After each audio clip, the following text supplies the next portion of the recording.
अकेली सिर्फ भारतीय जनता पार्टी चुनाव लड़ रही है, बाकी सब पार्टियां बैठ करके देख रही हैं। निश्चित तौर पे 10 की 10 सीटों के ऊपर पहले के मुकाबले ज्यादा वोटों से हम जीत करके लोकसभा के चुनाव होंगे, विधानसभा के समय के ऊपर ही चुनाव होंगे। डेट कब आएगा इसके इंतजार नहीं करते। पार्टी 24 घंटा चुनावी मैदान में होती है, इसलिए रचना ठीक हो। नमस्कार, मैं हूं आपका दोस्त विनोद शर्मा और फिलहाल भिवानी से बीजेपी कार्यालय की आज उद्घाटन की तस्वीरें आप मेरे साथ देख रहे हैं। फिलहाल मैं क्लस्टर हेड की बात करूं, पूर्व मंत्री रहे राव नरवीर सिंह और बहुत सारे बीजेपी के बड़े बड़े नेता आज यहां पर पहुंचे हैं और हर कार्यकर्ता ने आज बीजेपी को जिताने के लिए जिस तरीके से, चाहे सीएम साहब की बात करें, प्रभारी जी की बात करें, बहुत सारे ऐसे नेता थे, उन्होंने वर्चुअल भी मीटिंग ली है और इन्होंने खुद कसम खाई कि अब बीजेपी को तीसरी बार सरकार बना के देंगे। तो क्या कहेंगे सर, फिलहाल मोदी जी के लिए कमर कस ली है बीजेपी के हर कार्यकर्ता ने?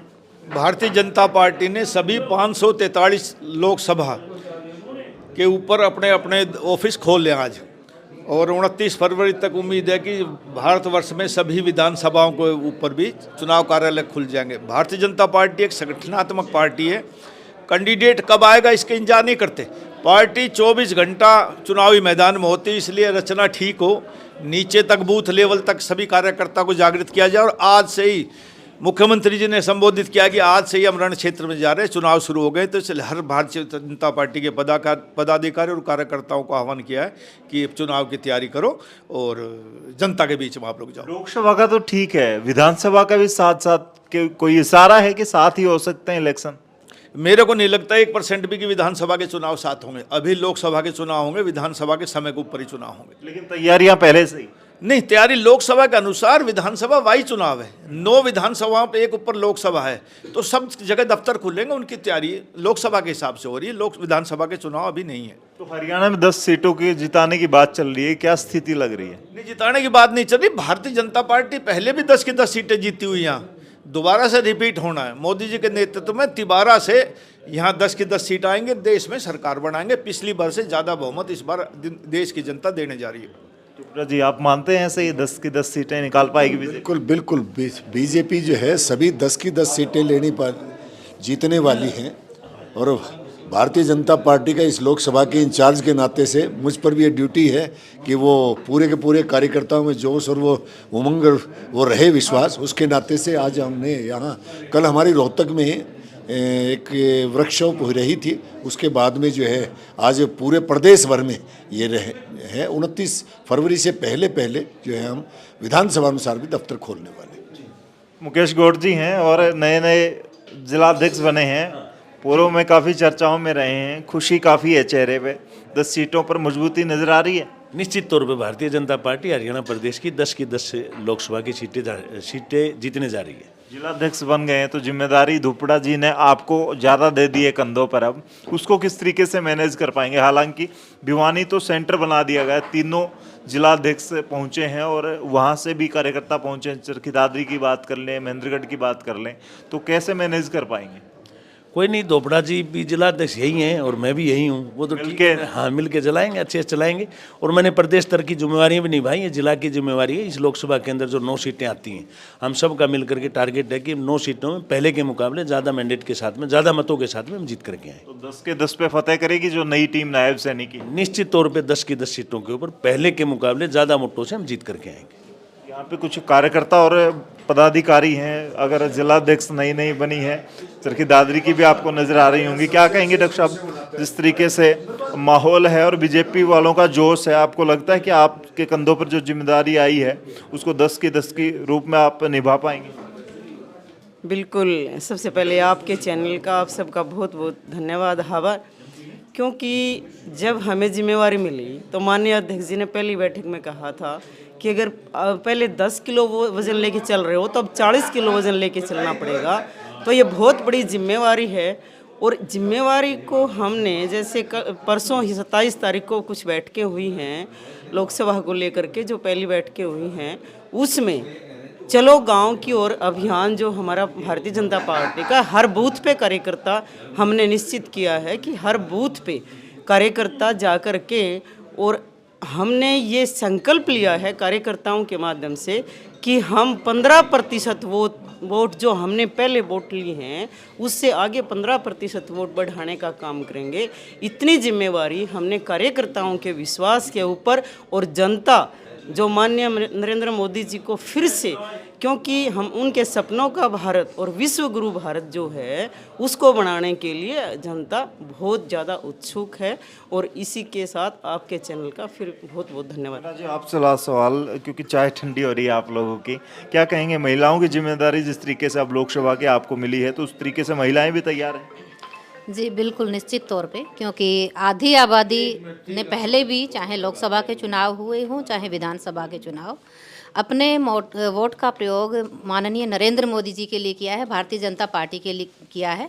और आने वाले लोकसभा के चुनाव में भी फिर से नारी शक्ति माननीय प्रधानमंत्री जी को अपना आशीर्वाद देगी, भारतीय जनता पार्टी को अपना आशीर्वाद देगी। महेंद्रगढ़ से क्या स्थिति आपको नजर आ रही है? जिलाध्यक्ष के तौर पे आपको भी कमान मिली है। देखिए, जिला महेंद्रगढ़ ये नहीं, पूरी बिहार में पिछली बार 4-5 लाख वोटों से जीत हुई थी। इस बार निश्चित रूप से जिला महेंद्रगढ़ का अध्यक्ष होने के नाते कहता हूँ कि पहले से ज़्यादा वोटों से भारतीय जनता पार्टी जीतोगी। अहिरवाल में अलग ही चर्चाएं रहती हैं, वहाँ एक अलग ही माहौल रहता है, और बीजेपी वालों को कहीं ना कहीं हौसला रहता है कि अहिरवाल से हमारी, तो उस तरीके से मैनेज कर पाएंगे। बिल्कुल, आप बिल्कुल देखते हैं कि अहिरवाल में सबसे ज़्यादा वोट भी भारतीय जनता पार्टी को आते हैं, सबसे ज़्यादा बीजेपी की सीटें भी भारतीय जनता पार्टी की आती हैं वहाँ से, और सबसे ज़्यादा वोट वही जिला है जो भारतीय जनता पार्टी को वोट देता है। तो फिलहाल बहुत सारे ऐसे नेता हैं जो आने वाले वक्त में भावी बड़े चेहरे बन सकते हैं, और मैं उनको क्या नाम दूं, जनता ही नाम देगी। लेकिन विनोद चावला मेरे साथ हैं, क्या कहेंगे? बीजेपी 10 की 10 सीट पर जीतने का दावा कर रही है, कैसा मान के चल रहे हैं? देखो, निश्चित तौर पे आज के हालात के हिसाब से, समय के हिसाब से, जिस प्रकार से आज बीजेपी सबसे पहले मैदान में आ गई है और चुनावी जो बिगुल बजा दिया है, निश्चित तौर पे पहले भी हमारी 10 की 10 थी, इस बार भी हम 10 की 10 सीटें जीतेंगे।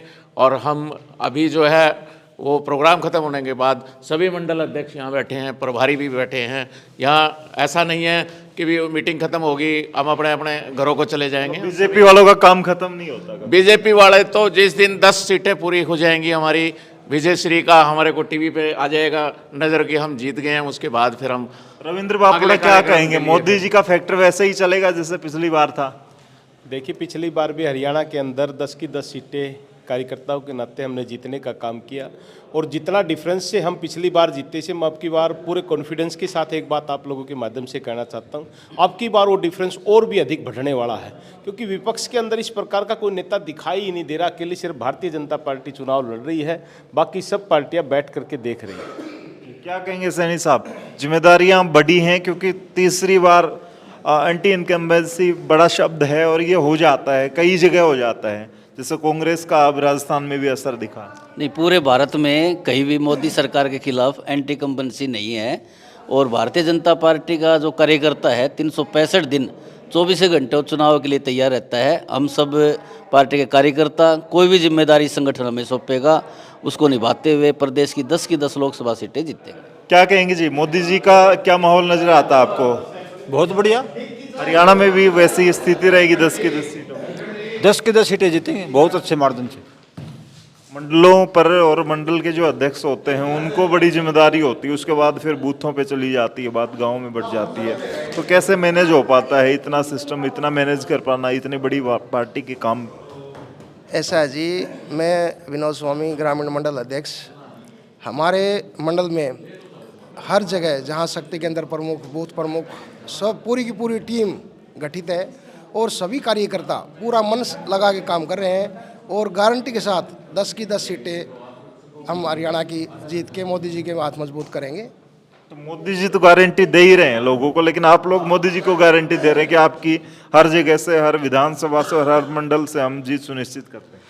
क्योंकि हमारे आदरणीय श्री नरेंद्र मोदी जी ने और हमारे मुख्यमंत्री मनोहर खट्टर जी ने जो अंत्योदय का जो काम नाम दिया था, वो उस पर काम भी हो रहा है। क्योंकि गांव में हम जाते हैं, मैं गांव से आता हूं, कि कैरो मंडल अध्यक्ष के होने के नाते मैं आपको बताना चाहता हूं, क्योंकि हर बूथ तक जो अंतिम व्यक्ति में जो आदमी खड़ा था उसको जो लाभ मिलना चाहिए था उसको मिल रहा है। नौकरियों में भी, अन्य भी आयुष्मान कार्ड में भी, क्या क्या बताऊं कि इतनी बहुत योजनाएं हैं कि जो इससे हमें लगता है कि आपके जो भिवानी महेंद्रगढ़ लोकसभा की आपको बात कर रहा हूं कि इससे जो पिछली बार 4 से 6 लाख की जीत हुई से अब की बार दोगुना हो सकती है जी, यही है। कमलेश जी क्या कहेंगे, आपका तो वक्त काफ़ी बीता है और आपने पूरी जवानी से लेकर बुढ़ापे का सफ़र आप तय करेंगे बीजेपी के साथ, ऐसा लग रहा है, क्योंकि टिकट मिले ना मिले, चुनाव लड़े ना लड़े, लेकिन आपका बीजेपी का जो है आपने वो झंडा पकड़ लिया तो पकड़ लिया। तो मोदी जी ने उस झंडे को कितना मजबूत किया है और आने वाले वक्त में आप मोदी जी को, यानी कि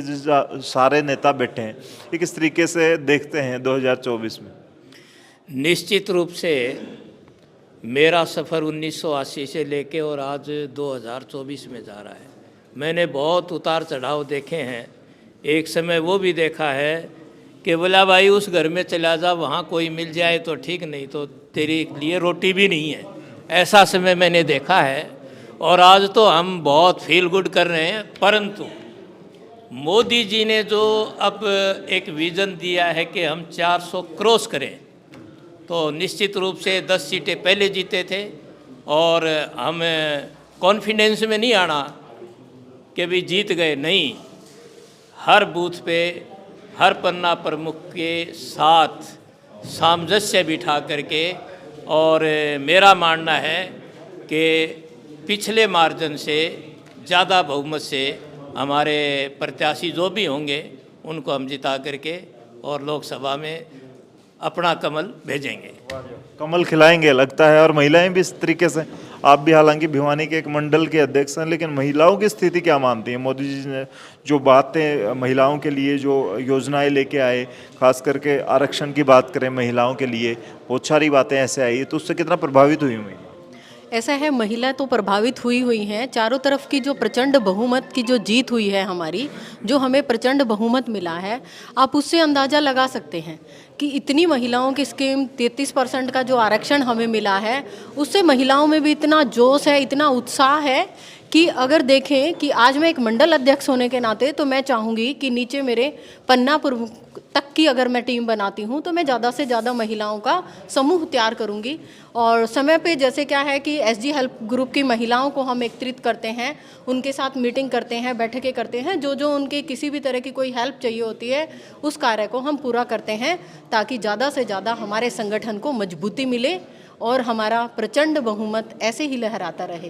अमित, क्या लगता है, यूथ भी शामिल है इसी एजेंडे को जो मोदी जी को लेके आने वाले हैं, वो यूथ का किस तरीके से प्रभाव पड़ने वाला है? माननीय अपने नरेंद्र मोदी जी के नेतृत्व में युवा हमारा बहुत आगे आया है और इंफ्रा के अंदर हम बात करें तो हमारा इंफ्रास्ट्रक्चर भी बहुत हाई लेवल पे गया है और हम हरियाणा की 10 की 10 सीटें माननीय नरेंद्र मोदी जी के नेतृत्व में जीत रहे हैं। तो चलिए भाई, फिलहाल इनकी मीटिंग चल रही है और ये मीटिंग क्या रिजल्ट लेके आती है, क्या नतीजे लेके आती है आने वाले वक्त में, वो तय करेगा 2024 का इलेक्शन और उसके बाद आने वाला परिणाम। लेकिन बीजेपी ने कमर कस ली है और कार्यालय खोल दिया है। तो आपको फिलहाल मन में क्या भाव चल रहे हैं वो कमेंट में भेजने हैं और फिलहाल इस वीडियो को शेयर करनी है। तब तक के लिए धन्यवाद। राम राम, जय हिंद।